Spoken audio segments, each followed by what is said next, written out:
If you're looking to get back out on the dating scene or you are ready to settle down for marriage, but you don't know where to start, then this video is for you. By the way, welcome back to my channel. I'm Tiffany Williams. I go by Reflections and I'm a life and relationship coach. I teach women how to break relationship patterns that keep them stuck. And I teach you how to date intentionally to position yourself for a God-centered marriage. So if you are ready to break the relationship patterns that has been keeping you stuck and you are ready to build the relationship skills that you need to prepare for marriage, then go ahead and subscribe to my channel.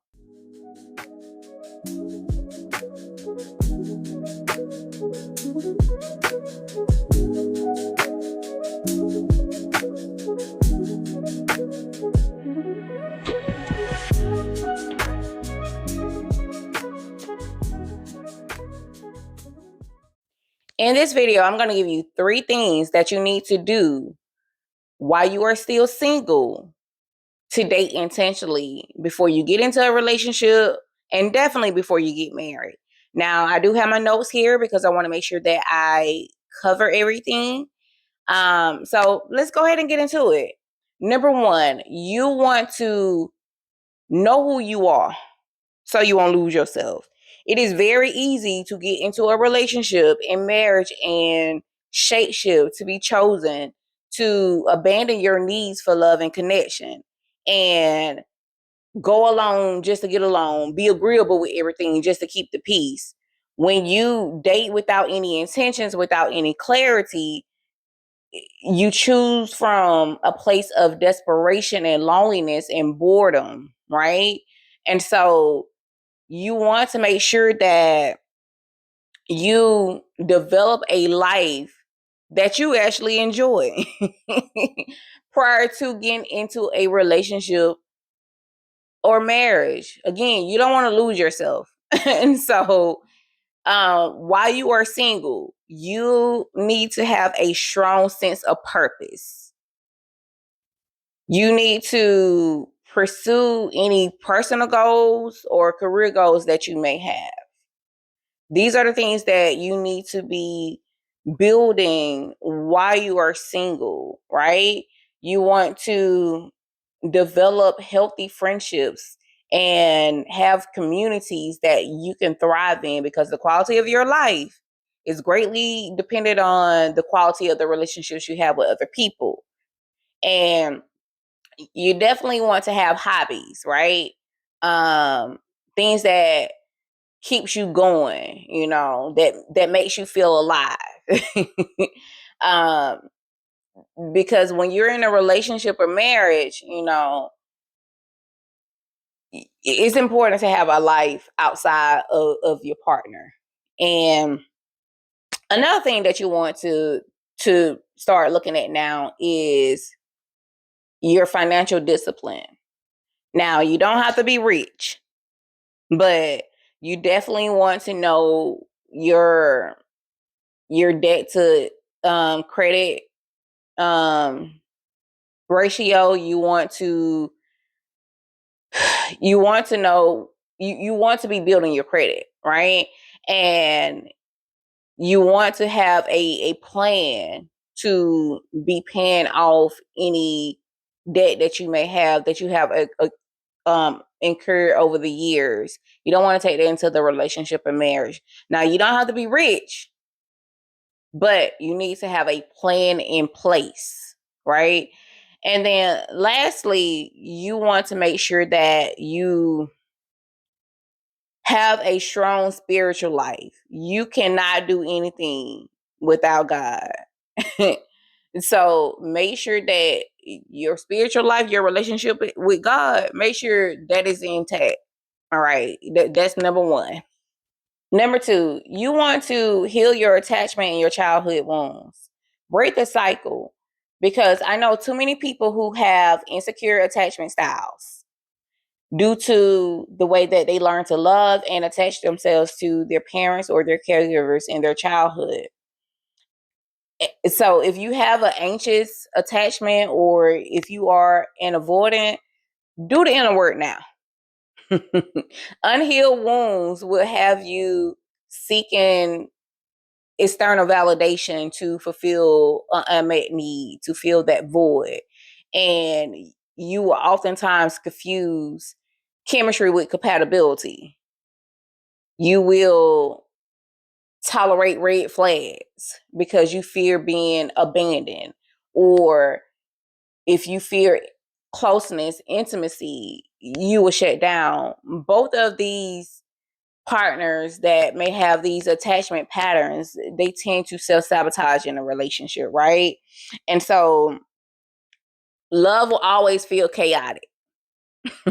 You will always have this push and pull in the relationship. Very dysfunctional. So when you work on your personal development, it helps you to raise your awareness to recognize these anxious and avoidant patterns, right? And you can choose from a place of wholeness instead of lack and use your discernment. Another important aspect of personal development is improving your communication and regulation skills. Most relationships don't fail due to a lack of love because they grew out of love or they grew apart. You know how you hear people say, "Oh, we just grew apart." It's because they didn't have the relational skills, the tools to sustain the relationship. And so when you don't have that, you're not equipped, right? And so you want to make sure that while you're single, you're working on these things, because something that I want you to ask yourself is, how was love modeled to you in your childhood? What did conflict look like? Because if you come from a dysfunctional household where your parents fought all the time or they were emotionally unavailable to you, chances are you never learn how to regulate your emotions and communicate your needs clearly. And so when conflict arises, you react with criticism or contempt. You become defensive, or you stonewall your partner, or you explode.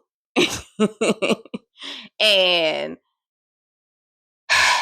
the thing about that is, you will never be able to have and sustain a healthy relationship or marriage that way. Your partner can only be as great as you are, to the depth that you have made yourself, right? Because they are a mirror of you. And if you don't deal with those unhealed wounds, they're only going to magnify. The mirror is like a magnifying glass, right? It's going to expose your unhealed wounds. So you want to work on those things now. You want to learn what your triggers are and learn how to communicate so that you can sustain a healthy relationship and not self-sabotage. Learn some grounding techniques that can kind of help stable you, self-soothe you before you react to your partner um, in an unhealthy way. Because the goal here is to expand your capacity for the relationship that you want to have. To prepare you to have the tools and the skills, right? So sometimes you during this process, you're going to have to learn how to sit in discomfort and regulate before you react to your partner, because relationships and marriages, they do require patience and forgiveness and sacrifice, self-awareness,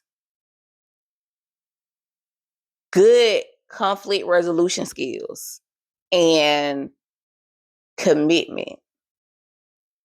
So that's if you want to have a healthy relationship and marriage. Number 3, get clear on your why and set the dating criteria before you date anyone. You want to know the difference between your preferences, your standards, and your non-negotiables. Clarity prevents you from settling with the wrong person, right?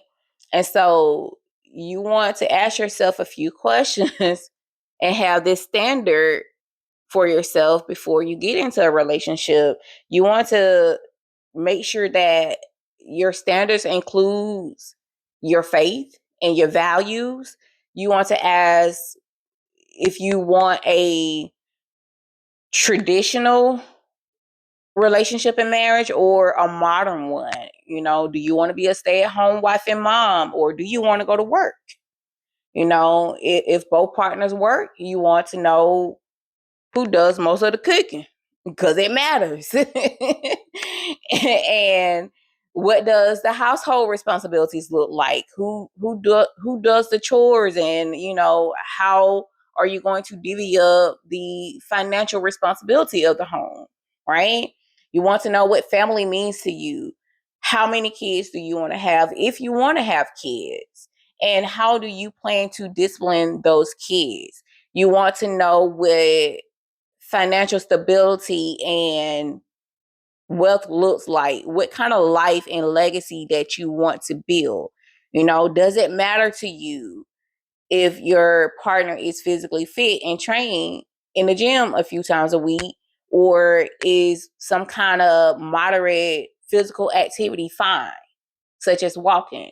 All of these things you want to ask prior to, well, you want to know to ask these questions prior to getting into a relationship.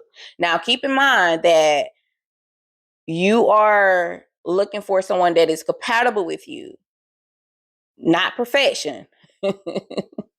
So don't be so rigid on your preferences where you limit your options, but you don't want to lower your standards for your preferences. You want to have a good balance between the two, right?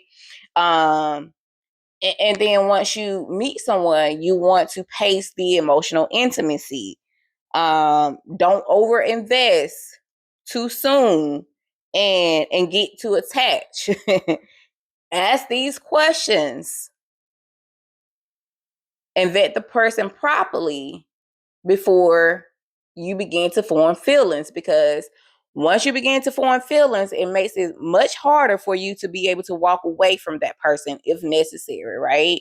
And you definitely want to delay the physical intimacy into marriage, because this can really blur your vision and make it harder for you to walk away. You want to set a courtship window, you know, have a timeline, because there needs to be a natural progression of the relationship, right? And lastly, I would highly recommend that you seek wise counsel to help, someone that can help keep you accountable. If you need support with discovering your identity and healing your trauma, and